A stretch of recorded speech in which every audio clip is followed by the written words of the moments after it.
हरियाणा की हर अपडेट के लिए बेल आइकन दबाएं और सब्सक्राइब करें STV हरियाणा न्यूज। अब बात बल्लभगढ़ की करते हैं। बल्लभगढ़ के निकिता हत्याकांड को लेकर वार पलटवार का सिलसिला थमने का नाम नहीं ले रहा है। बुधवार को पार्टी प्रत्याशी योगेश्वर दत्त के समर्थन में गोहाना में चुनाव प्रचार करने पहुंचे बीजेपी प्रदेश अध्यक्ष ओपी धनखड़ ने कांग्रेस पर जमकर निशाना साधा। धनखड़ ने कहा कि आरोपी तौसीफ आफ्ताब अहमद का कजन है। खुर्शीद अहमद के परिवार से आरोपी के संबंध है। धनखड़ ने कहा कि कांग्रेस परिवार से जुड़े व्यक्ति ने बहुत बड़ा दुस्साहस किया है। निकिता पूरे हरियाणा की बेटी थी और पूरे हरियाणा को इस घटना का दुख है। ओपी धनखड़ ने कांग्रेस विधायक आफ्ताब अहमद से सामने आकर निंदा करने की मांग की है।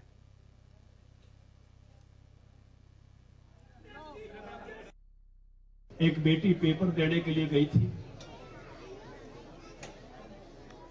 और जब वो बेटी परीक्षा भवन से बाहर निकली तो दो बदमाशों ने उसको अगवा करके कार में बैठाने की कोशिश की। वो बेटी निकिता तोमर ने जब बैठने से मना कर दिया तो उसी कॉलेज के सामने उन बदमाशों ने तौसीफ अहमद नाम के बदमाश ने उसी कॉलेज के सामने परीक्षा हॉल के सामने पूरी जहां विद्यार्थी निकल रहे थे उस बहन के माथे में गोली मार दी। ये कांग्रेस का वर्षों से ऐसा परिवार मेवात में नूह में आफ्ताब अहमद का ये चचेरा भाई खुर्शीद अहमद के परिवार का व्यक्ति एक बेटी को, हरियाणा की बेटी को, एक बहन को कॉलेज में से परीक्षा देकर निकलते हुए बेटी को ऐसे गोली मारकर निकल जाए, ऐसी संवेदनहीन निर्मम हत्या। सारा हरियाणा इस हत्या से पीड़ित है, दर्द में भरा हुआ है। सारे हरियाणा में इसका आक्रोश है और रोष है। सबको उतना ही दुख है जितना किसी अपनी बेटी के जाने का होता है। इस बेटी को न्याय मिले बगैर कोई भी हरियाणा का आदमी शायद चैन से नहीं बैठेगा। डिप्टी सीएम दुष्यंत चौटाला ने पिहोवा में कार्यकर्ताओं से मुलाकात की। इस दौरान बड़ौदा उपचुनाव के जरिए कांग्रेस पर निशाना साधते हुए दुष्यंत चौटाला ने कहा कि कांग्रेस के नेताओं में आपसी फूट है और कांग्रेस की प्रदेश अध्यक्ष कुमारी सैलजा को मंच पर धक्के मारे गए, जो इनकी आपसी फूट को दर्शाता है। दुष्यंत चौटाला ने कहा कि बड़ौदा में गठबंधन प्रत्याशी कांग्रेस की पिछली जीत से 4 गुना मतों से जीत हासिल करेगा। किसानों को लेकर दुष्यंत चौटाला ने कहा कि अभी तक हमने 43,000 मैट्रिक टन की खरीद की है, जिसको लेकर अभी तक हरियाणा सरकार ने 3500 करोड़ की राशि जारी कर दी है, लेकिन हैफेड के लिंक में तकनीकी खराबी के कारण पेमेंट लेट हो गई है। ऑफलाइन धान को भी खरीदा जाएगा। वहीं निकिता हत्याकांड पर बोलते हुए दुष्यंत चौटाला ने कहा कि जो फरीदाबाद में हुआ बहुत ही दुखद है, उसको लेकर SIT की टीम का गठन कर दिया गया है। दिन प्रतिदिन सरकार के कार्यों के प्रति लोगों की भावनाओं का जुड़ना ये दर्शाता है भारी बहुमत के साथ गठबंधन बड़ौदा की सीट को जीतने का काम करेगा। और मेरा ये मानना है जिस तरह की बौखलाहट कांग्रेस के साथियों में दिख रही है, आपसी फूट, आपसी लड़ाई दिख रही है। कल कांग्रेस की प्रदेश अध्यक्ष आई तो उनको भी मंच पे धक्के मारे गए। ये दिखा देता है कांग्रेस उस सीट को पिछली जो उनकी जीत थी उससे भी 4 गुना ज्यादा मार्जिन से हारने का काम। जहाँ तक बात प्रोक्योरमेंट के बाद पेमेंट की है, हरियाणा प्रदेश में पिछले दिनों हुई भी लगभग 45 लाख मैट्रिक टन पैडी और PR जो हमारे पास आई है, उसकी 3500 करोड़ के आसपास की पेमेंट सरकार द्वारा की गई। कई मंडियों में हैफेड की लिंकेज नहीं हो पा रही, वहाँ ये समस्या आई है। आज सुबह ही मैंने आदेश भी दिए हैं कि इसको अगले 24 घंटे में रिजॉल्व करवा कर जो हमारे प्राइमरी फार्मर्स थे और ख़ास तौर पर जो ऑफलाइन रजिस्टर्ड फार्मर्स थे उनकी भी फसल पेमेंट जल्दी है। जिस तरह की घटना फरीदाबाद में हुई उसके ऊपर हमारी ओर से एक SIT भी बना दी गई है। ट्रांसपोर्ट मिनिस्टर स्वयं परिवार के लोगों से भी मिलकर आए हैं और कोई भी हो उसके खिलाफ सख्त कार्रवाई करने के आदेश सरकार ने जारी कर दिए हैं। मैं तो इतना आपको विश्वास दिला सकता हूँ कि हम पहले तो प्रिडिक्ट नहीं कर सकते क्राइम होगा, अगर क्राइम होने के बाद कार्रवाई तुरंत प्रभाव से हो, ये हमारी जिम्मेवारी है। प्रदेश के अंदर जिस तरीके से घटनाएं हुई है तो हरियाणा सरकार गंभीरता के साथ उनके ऊपर। उधर यमुनानगर के जिलाधीश मुकुल कुमार ने दीपावली को लेकर पटाखे बेचने के मामले में आदेश जारी किए हैं। दरअसल पटाखे लगाने के लिए 8 अलग अलग जगह चिन्हित की गई है। सभी जगह 44 स्टॉल लगाए जाएंगे। इसके लिए स्टॉल लगाने वाले लोगों को 2 से 4 नवंबर तक आवेदन करना होगा। अगर एक ही जगह के लिए एक से ज्यादा आवेदन आते हैं तो उस पर सिटी मजिस्ट्रेट की अध्यक्षता में गठित कमेटी फैसला लेगी। जिलाधीश मुकुल कुमार ने बताया कि इसके अलावा अगर कोई किसी और जगह पर पटाखे बेचता पाया जाता है तो उसके खिलाफ सख्त से सख्त कार्रवाई की जाएगी। इसके अलावा होलसेल के पटाखे बेचने के लिए लाइसेंस दिया गया है। उस लाइसेंस की शर्तों के उल्लंघन करने वालों के खिलाफ भी कार्रवाई अमल में लाई जाएगी।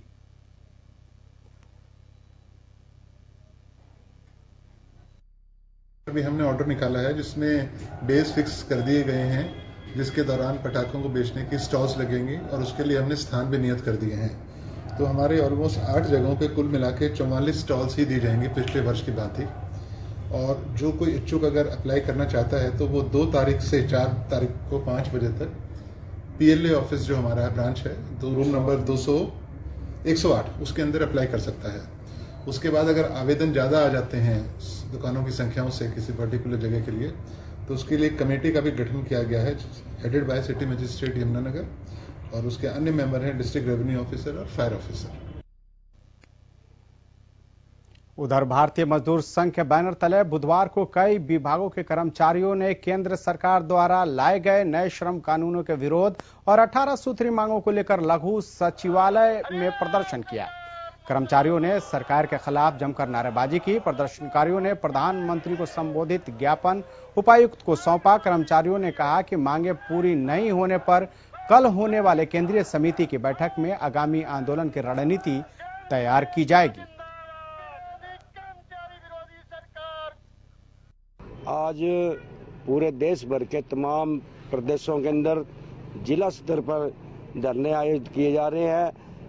ये आज हरियाणा के अंदर 22 के 22 जिलों के अंदर धरने प्रदर्शन किए जा रहे हैं और माननीय उपायुक्त महोदय के माध्यमों से देश के प्रधानमंत्री को ज्ञापन देने का काम करेंगे, जिसके अंदर जो कोविड-19 की आड़ के अंदर केंद्र सरकार ने माननीय प्रधानमंत्री महोदय ने किसान, कर्मचारी, मजदूर और कर्मचारियों के श्रम कानून बनाए गए हैं उन्हें वापस लेने का काम किया है। जैसे कि ट्रेड यूनियन के अधिकार को छीनना, कोई भी कर्मचारी, मजदूर या अन्य वो ट्रेड यूनियन नहीं बना सकते, उसको निरस्त कराने के लिए पूरे देश के अंदर भारतीय मजदूर संघ और उससे संबंधित संगठनों के तमाम कर्मचारी व मजदूरों ने एक आवाज बुलंद करते हुए देश के अंदर ही आंदोलन करने का काम किया है।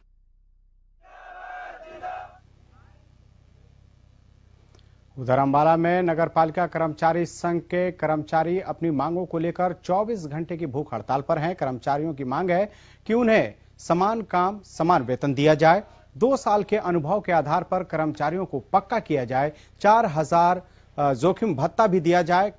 कोरोना महामारी के चलते सफाई कर्मचारी के मौत होने पर 50 लाख रुपए और परिवार के एक सदस्य को सरकारी नौकरी देने की मांग की गई है। इसी को लेकर ये कर्मचारी हड़ताल पर हैं। साथ ही कर्मचारियों ने सरकार को चेतावनी देते हुए कहा है कि अगर उनकी मांगों को जल्द नहीं माना गया तो वो 8 नवंबर को गृह मंत्री अनिल विज के आवास का घेराव करेंगे। जो ये आज हमारा आज का प्रोग्राम है, ये नगर पालिका कर्मचारी संघ हरियाणा प्रदेश के आह्वान पर हम सभी पूरे हरियाणा में सभी नगर निगमों, नगर परिषदों, नगर पालिकाओं में 2 दिवसीय भूख हड़ताल कर रहे हैं 24 घंटे की। और हम इसीलिए कर रहे हैं कि जो हमारा 25 अप्रैल को और 17 अगस्त को सरकार के साथ जो हमारी वार्ता हुई उसमें निकाय मंत्री जी भी मौजूद थे, तो उसमें हमारी जिन मांगों पे सहमति बनी उन मांगों के पत्र परिपत्र अभी तक लागू नहीं किए गए हैं, जिस कारण कर्मचारियों में रोष है। जैसे 4000 रुपये जोखिम भत्ता लागू करने की बात थी। इसी के साथ साथ जैसे कोरोना काल में अगर किसी सफाई कर्मचारी की दुर्घटना में कोरोना से मृत्यु हो जाती है तो उस कर्मचारी के परिवार को 50 लाख का मुआवजा दिया जाए, और इसी के साथ साथ उनके घर में एक परिवार में नियमित। अब बात फतेहाबाद की करते हैं। फतेहाबाद में अपनी कई मांगों को लेकर नगर परिषद कर्मचारी 2 दिन की भूख हड़ताल पर हैं। नगर परिषद कर्मचारी संघ के आह्वान पर भूख हड़ताल पर बैठे कर्मचारियों ने सरकार पर वादा खिलाफी का आरोप लगाते हुए जमकर नारेबाजी की। कर्मचारियों का कहना है कि सरकार ने पिछली बैठक के दौरान कर्मचारियों के साथ जो वादे किए थे उन्होंने पूरा नहीं किया है। उन्होंने कहा कि अगर सरकार उनकी मांगों पर गौर नहीं करती है तो आने वाले समय में वो अपने संघर्ष को और तेज कर देंगे। उन्होंने कहा कि पिछली बार सरकार के प्रतिनिधियों के साथ हुई बैठक के दौरान कर्मचारियों को 4000 रुपए जोखिम भत्ता दिए जाने की बात स्वीकार हुई थी, जिसे सरकार ने आज तक लागू नहीं किया।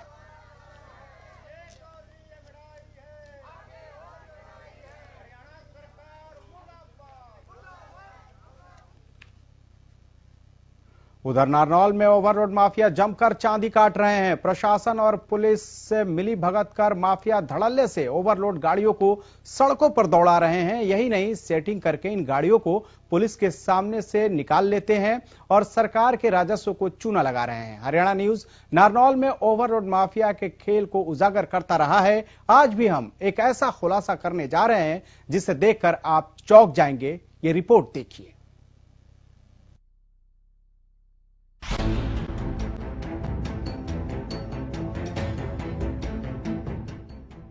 महेंद्रगढ़ जिले में आजकल ओवरलोड माफिया सारे नियमों को ताक पर रखकर प्रशासन और पुलिस से सेटिंग कर जमकर कमाई कर रहे हैं।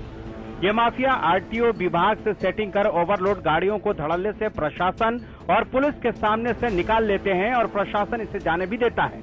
दरअसल ओवरलोड गाड़ियों को आरटीओ विभाग पकड़ता है तो 1 लाख रुपए का चालान करने का प्रावधान है, लेकिन ओवरलोड माफिया ये काम सिर्फ 6500 रुपए में ही करा देते हैं। मामले का खुलासा तब हुआ जब हमारे संवाददाता ने खुद ग्राहक बनकर एक दलाल से बात की।